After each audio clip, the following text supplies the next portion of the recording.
அபயம் இருக்க எனக்கென்ன கவலை, எப்போதும் உன் பிள்ளை எனக்காய் உனக்கன்றோ கவலை. என் அன்பு இயேசுவுக்கு பிரியமான அன்பு இறை சமூகமே, இதோ இந்த புதிய நாளிலே உங்களை சந்திப்பதிலே மிகுந்த மகிழ்ச்சி. நம் ஆண்டவர் இயேசு கிறிஸ்து நம் அனைவருக்குமே ஒரு புதிய நாளை கொடுத்திருக்கிறார். இந்த நாள் முழுவதும் சிறப்பாக இறைவனோடு இணைந்து அவரோடு நெருக்கமாக உறவை ஏற்படுத்தி கொள்ள இந்த நாளை பயன்படுத்துவோம். சிறப்பாக இந்த நாளில் நாம் எடுக்கிற ஒவ்வொரு முயற்சிகளும், ஒவ்வொரு சிறு சிறு செயல்களும் இறைவனுக்கு உகந்த ஒரு காரியமாக இருக்கவும், அது இறைவனுடைய பெயரால் நாம் அதை வெற்றியை அனுபவிக்கவும் சிறப்பாக ஜெபிப்போம். இந்த நாளிலே உங்களுக்காக நான் என்னுடைய தனிப்பட்ட ஜெபத்திலே, என்னுடைய திருப்பலியிலே உங்களுக்காக ஜெபிக்கிறேன் பிரியமானவர்களே. எனவே இந்த நாளை மகிழ்ச்சியோடு தொடங்குவோம். இன்று முழுவதும் இறை பிரசன்னம், தூய ஆவியானவர் நம்மை வழி நடத்துவார். தவக்காலத்தின் 23ஆம் நாளை இன்று தொடங்குகிறோம்.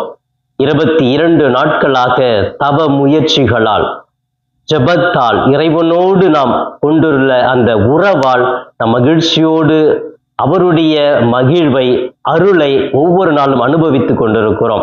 இன்னும் அனுபவிக்க போகிறோம் என்பதிலே சந்தேகம் இல்லை. பிரியமானவர்களே, சிறப்பாக இன்றைய மன்னா என்ற இந்த நிகழ்ச்சியின் மூலமாக உங்கள் ஒவ்வொருவருக்குமே ஒவ்வொரு நாளும் இறை செய்தியை, இறைவன் விரும்புகிற நல்ல பண்புகளை பகிர்ந்து கொண்டிருக்கிறேன். நாம் அனைவரும் இறைவனுடைய பிள்ளைகள். இறை வார்த்தை நமக்கு வாழ்வாக கொடுக்கப்படுகிறது. அது ஒரு நாளும் அழிந்து விடாது.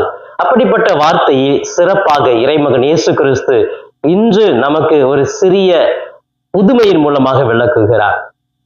பேச்சற்ற ஒருவனுக்கு இயேசு அவனுடைய உடம்பிலிருந்து பேயை ஓட்டி அவனுக்கு பேச ஆற்றலை கொடுக்கிறார்.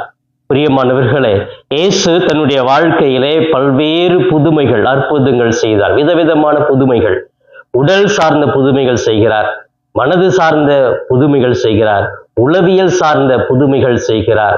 இன்னும் தீய சாத்தானை சார்ந்த அனைத்து சக்திகளிலிருந்து முறியடித்து விடுதலை கொடுக்கிறார். இப்படி பல்வேறு புதுமைகள்.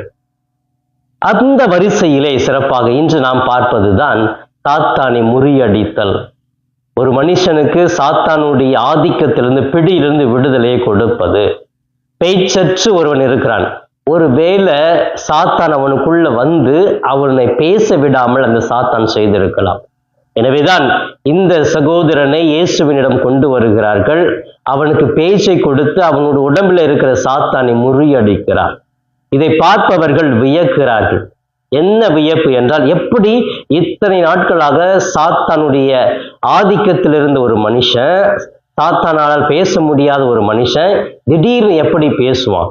அப்ப இந்த இயேசுவுக்கு ஏதோ ஒரு சக்தி இருக்குது.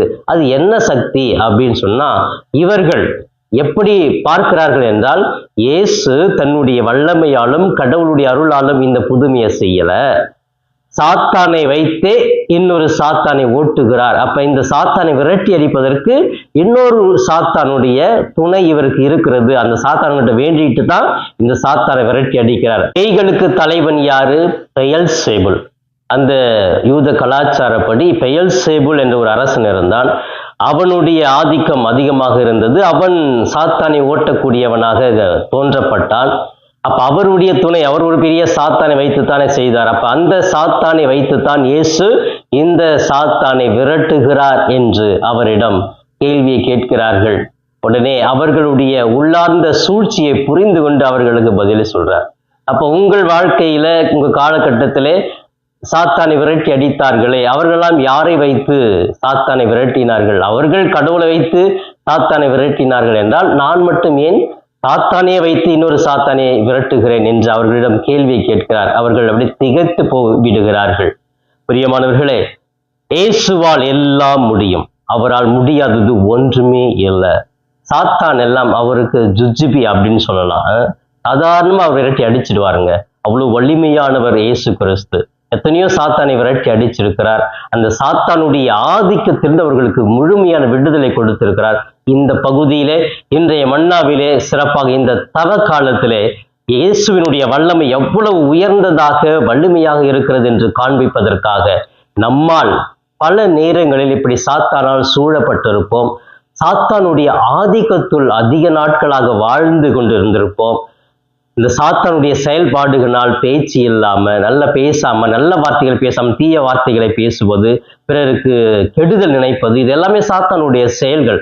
அப்படியே அந்த சாத்தானுடைய செயல்களில் ஆதிக்கத்தில் நாம் இருந்தால், இறைமகன் இயேசு கிறிஸ்து இன்று நம்மை சந்திக்கிறார். சந்தித்து அந்த சாத்தானை விரட்டி அடித்து நமக்கு உடல் அளவிலும், மன அளவிலும், ஆன்மீக அளவிலும் ஒரு விடுதலையை கொடுப்பதாகத்தான் இன்றைய நாள் அமைந்திருக்கிறது. எனவே என்னுடைய வாழ்க்கையில் சாத்தானுடைய செயல்கள், சாத்தான் பிடித்து ஆடுவது மட்டும் சாத்தான் கிடையாது.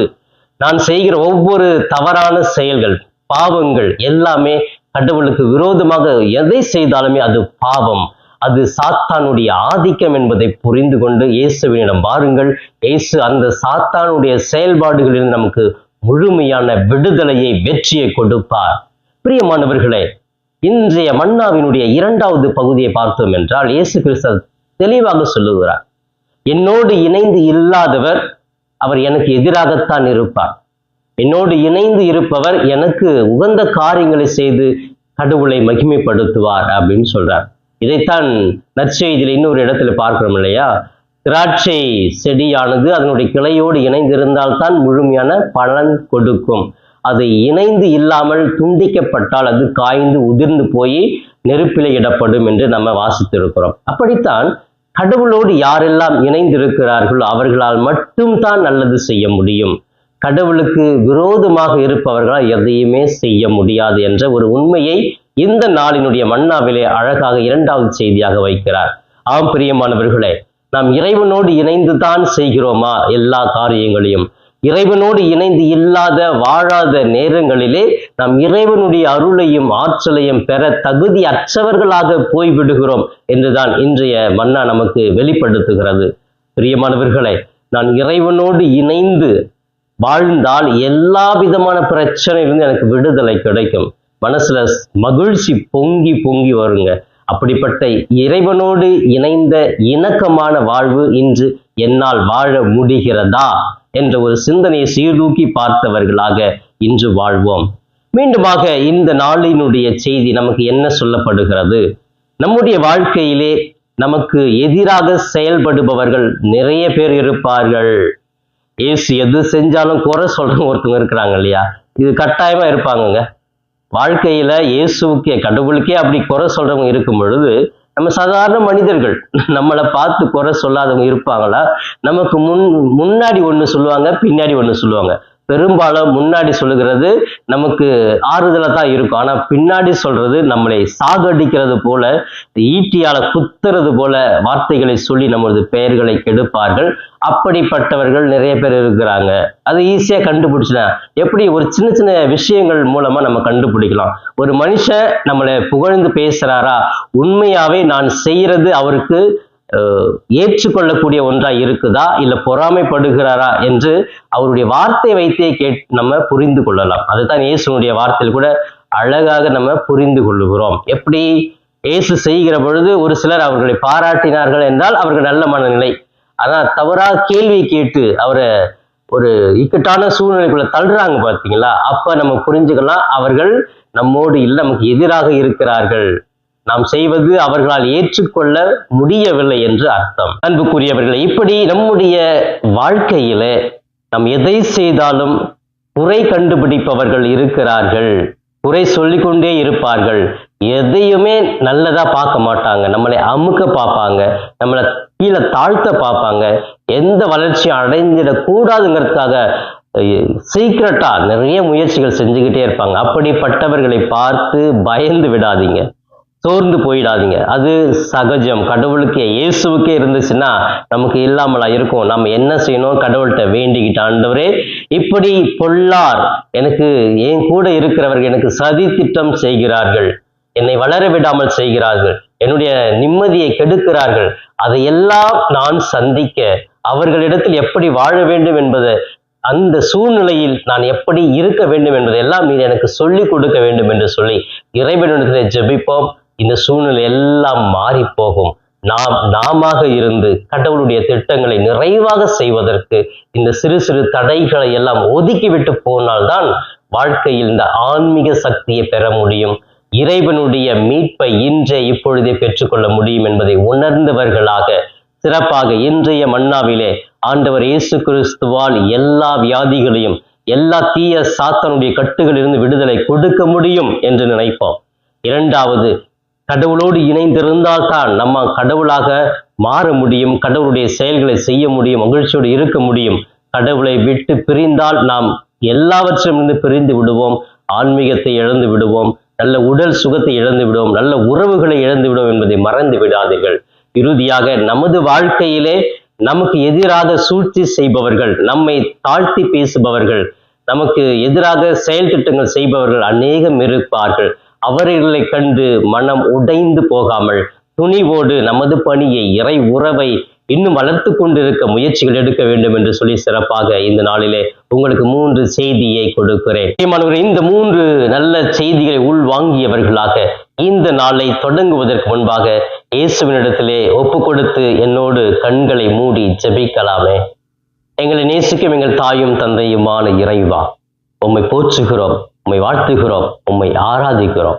இதோ சிறப்பாக தவ காலத்தினுடைய 23ஆம் நாள், 23 நாட்கள், 40 நாட்களிலே பாதி நாட்களுக்குள் வந்துவிட்டோம். இந்த 23ஆவது நாளிலே ஒரு அருமையான ஒரு செய்தியை இன்றைய மன்னாவின் மூலமாக எங்களுக்கு கொடுத்திருக்கிறீரே, நன்றி கூறுகிறோம். இதோ சாத்தானுடைய செயல்பாடுகள் எல்லாம் உம்மால் விரட்டி அடிக்க முடியும். சாத்தானுக்கு சக்தி வாய்ந்த ஒரு கடவுளாக இருக்கிறீர், சாத்தானை முறியடிக்கக்கூடிய கடவுளாக இருக்கிறீர் என்று இந்த தவ காலத்தில் ஒரு உறுதியான செய்தியை கொடுக்கிறேன். நாங்களும் சாத்தானால் அலைகழிக்கப்படுகிறோம், சாத்தானுடைய செயல்களினால் பேச்சு இல்லாமல் இருக்கிறோம், பார்வை இல்லாமல் இருக்கிறோம், நல்ல கரங்களை நீட்டி உதவிகள் செய்ய முடியாமல் இருக்கிறோம். அப்படிப்பட்ட சாத்தானுடைய செயல்பாடுகளிலிருந்து எங்களுக்கு இன்று விடுதலையை கொடுப்பீராக. அன்பு தெய்வமே, இதோ இப்பொழுது இந்த நேரத்திலே இன்றைய மன்னா என்ற இந்த நிகழ்ச்சியை பார்த்து கொண்டு ஜெபித்து கொண்டிருக்கிற ஒவ்வொரு பிள்ளைகளுக்காக நான் ஜெபிக்கிறேன்.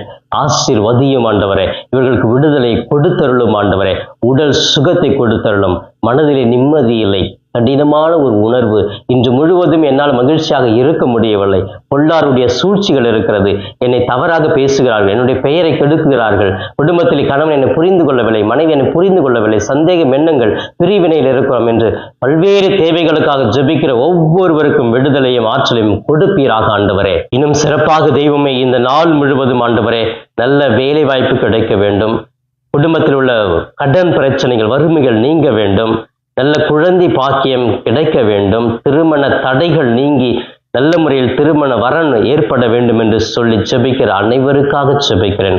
ஆசீர்வதிப்பீராக ஆண்டவரே.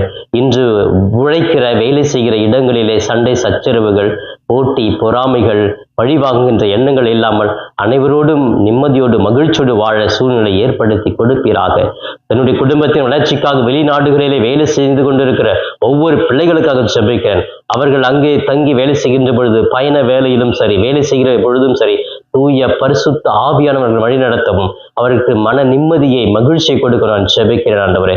இன்னும் பல்வேறு வேலை செய்பவர்கள், விவசாயம் செய்பவர்கள், ஆடு மாடு மேய்ப்பவர்கள், வறுமையில் வாடுகிறவர்கள், இருப்பிடம் இல்லாமல் இருக்கிற ஒவ்வொருவருக்காக ஜெபிக்கிறேன் ஆண்டவரே. அவர் ஒவ்வொருவரையும் ஆசீர்வதித்து இந்த நாளை அவர்கள் மீட்பை அனுபவிக்க நாளாக மகிழ்ந்திருக்க அவர்களுக்கு வாய்ப்பை கொடுப்பீராக.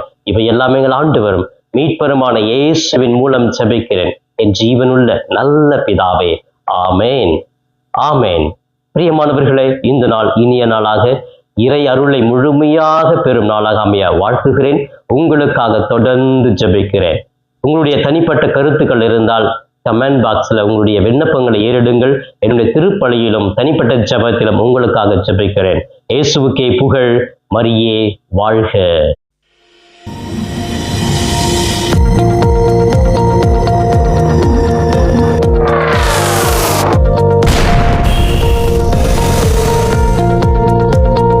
நண்பர்களே, இந்த காணொளியின் மூலமாக உங்களை சந்திப்பதில் மிகுந்த மகிழ்ச்சி. இந்த காணொளியை முழுமையாக பார்த்த உங்களை வாழ்த்துகிறேன். தொடர்ந்து ஃபாதர் தாஸ் கேப் யூடியூப் சேனலை பாருங்கள், ஜெபியுங்கள், இறைவன் மீது இருக்கிற நம்பிக்கையை ஆழப்படுத்துங்கள். உங்களுக்காக தொடர்ந்து ஜெபிக்கிறேன். இறை ஆசீர் என்றும் உங்களோடு இருக்கட்டும். இறைவனுடைய அமைதி உங்கள் உள்ளத்திலே குடிகொள்ளட்டும். உங்களுடைய குடும்பம் சமாதானத்தோடு வாழட்டும். நீங்கள் எடுக்கிற ஒவ்வொரு முயற்சிகளும் ஆசீர்வதிக்கப்பட நான் தொடர்ந்து ஜெபிக்கிறேன்.